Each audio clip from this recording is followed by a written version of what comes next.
일단 여러 섹스 파트너가 있는 경우에는 당연히 균에 노출될 확률이 더 높으니 나쁜 균에 옮을 확률도 높겠고요. 또 너무 빈번한 관계, 즉 질안의 정액이 계속 노출되는 상황은 질안의 어떤 환경을 깨기 때문에. 안녕하세요. YMG 산부인과 대표원장 이윤정입니다. 오늘은 여러분께서 내 여자친구가 질염에 걸렸는데 이게 혹시 다른 남자와 성관계를 가져서 생기게 된 건 아닌지 오해를 하시는 경우가 있는데요. 그래서 질염과 성관계에 대해서 OX 퀴즈쇼로 속 시원히 알려드리도록 하겠습니다. 자, 그럼 오늘 시작하기 전에 구독과 좋아요 부탁드리겠습니다. 여자친구가 질염에 걸렸다는 건 다른 남자와 성관계를 했다는 증거일까요? 정답은 X입니다. 질염이 종류가 굉장히 많아요. 전 영상에서도 말씀드렸는데 사실 성관계에 의한 질염은 한 10% 정도? 그렇지 않은 질염이 한 90% 정도 되는 것 같아요. 그러니까 성관계에 의해서 생기지 않은 질염일 확률이 굉장히 높기 때문에 균에 따라서 성관계 때문일 수도 있고 아닐 수도 있지만 확률상으로는 아닐 확률이 굉장히 높고요. 질염은 질의 유산균의 변화, 아니면 생활습관, 면역력의 변화, 아니면 뭐 항생제의 복용이라든지 컨디션, 호르몬 문제 등에 의해서도 많이 발생할 수 있기 때문에 질염이 꼭 다른 성관계를 의미한다? 옳지 않습니다. 그래서 여자친구가 질염이야 혹시 이렇게 무조건 오해하지 마시고 정확한 원인은 산부인과에 오셔서 진단 후 상담을 받으시면 되고, 요즘은 다 커플 같이 오세요. 오셔서 같이 상담하시고 해결하시면 됩니다. 여러 명과 성관계를 가지면 질염에 걸릴 확률이 높아질까요? 정답은 옵니다. 일단 여러 섹스 파트너가 있는 경우에는 당연히 균에 노출될 확률이 더 높으니 나쁜 균에 옮을 확률도 높겠고요. 또 너무 빈번한 관계, 즉 질안의 정액이 계속 노출되는 상황은 질안의 어떤 환경을 깨기 때문에 꼭 나쁜 성병이 아니라 다른 세균성 질염이라든지 칸디다성 질염의 위험 요소이기도 합니다. 그래서 너무 많은 성관계와 질염은 관계가 있다고 볼 수 있습니다. 특히나 이제 콘돔으로 예방할 수 있는 균들이 꽤 많이 있어요. 그래서 꼭 콘돔을 사용을 해주셔서 그런 균에 노출되는 거를 조금 막아주실 수 있고요. 그래서 왜 노콘 노색이라는 말 있잖아요, 그렇죠? 꼭 콘돔 착용은 관계할 때 요즘 필수 같아요. 그럼 성관계를 갖는 남자친구가 한 명이면 질염에 걸릴 가능성이 아예 없을까요? 정답은 X입니다.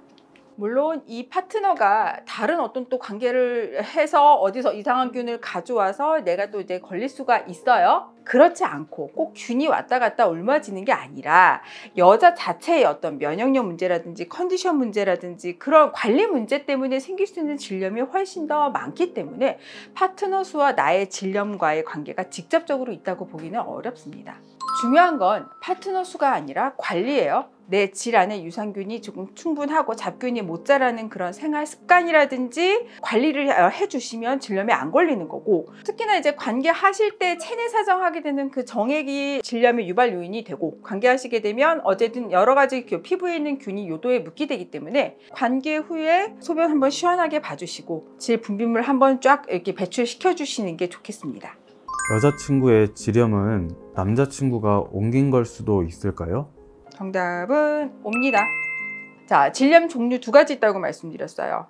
성관계를 통해서 옮겨지는 성병에 의한 균에 의한 질염, 또 그렇지 않은 컨디션이나 관리 문제에 의해서 생기는 단순 질염. 남자친구가 기존에 어떤 균을 가지고 있다거나 아니면 외도를 통해서 균을 옮아온 경우에는 내 여자친구한테 그 균을 전달해서 질염을 일으킬 수 있습니다.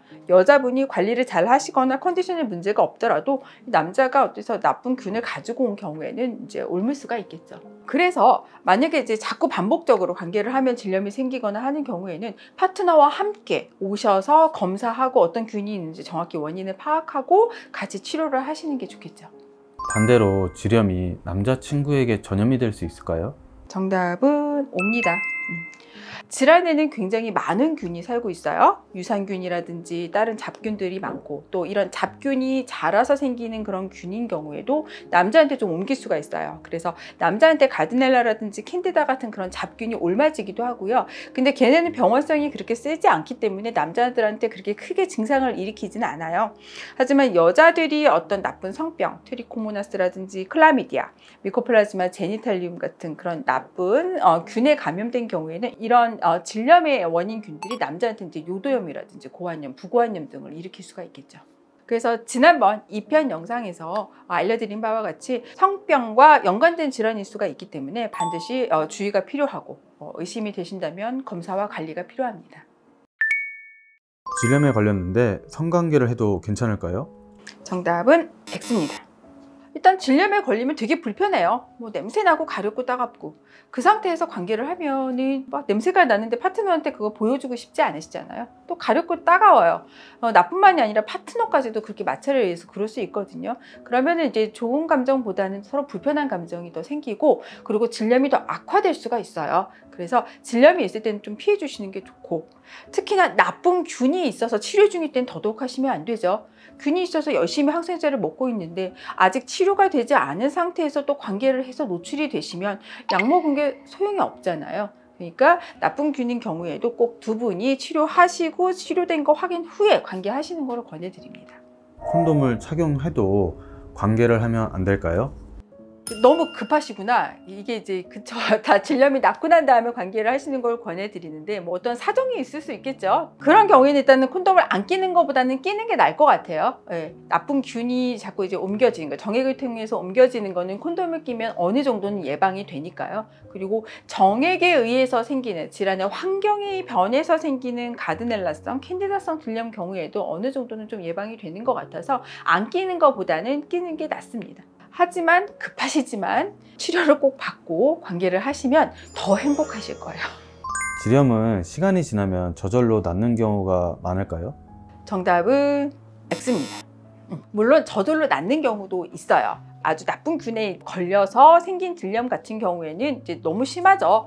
그래서 바로 치료가 되고 확인이 되는데, 그렇지 않고 질환의 환경이 변해서 생긴 생리 후나 관계 후에 생기는 그런 질염 같은 경우에는 또 그런 환경이 좀 지나가면 괜찮아져요. 그렇게 해서 그냥 조금 방치가 되는 경우가 있는데, 이런 경우에는 이제 재발성 질염이라든지 만성 질염으로 갈 수가 있기 때문에 초기에 치료를 해서 관리 방법을 배우시는 게 큰 병을 예방할 수 있는 방법입니다. 사소한 질 불편감 같은 경우에는 시간이 지나면 조금 뭐 나빠졌다 좋아졌다 하는 부분도 있는데, 그렇지 않으면 조금 만성이나 재발성으로 갈 수 있기 때문에 초반에 관리를 하시는 게 좋겠습니다.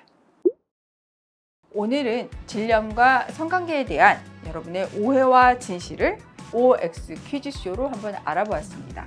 자, 질염은 여성의 감기라고 하듯이 굉장히 흔하게 있을 수 있고 누구나 걸릴 수 있는 겁니다. 만약에 질에서 냄새가 나거나 가렵거나 따갑거나 불편감이 생기신다면 혼자 고민하지 마시고 문제가 있는 상태인지 언제고 산부인과에 오셔서 검사와 진찰을 받으시면 되고요. 이상할 때 방치하지 마시고 꼭 초기에 내원해서 산부인과 진료를 받아주시는 게 좋습니다. 다음에도 유익한 영상으로 찾아뵙겠습니다. 지금까지 YMG 산부인과 대표원장 이윤정이었습니다.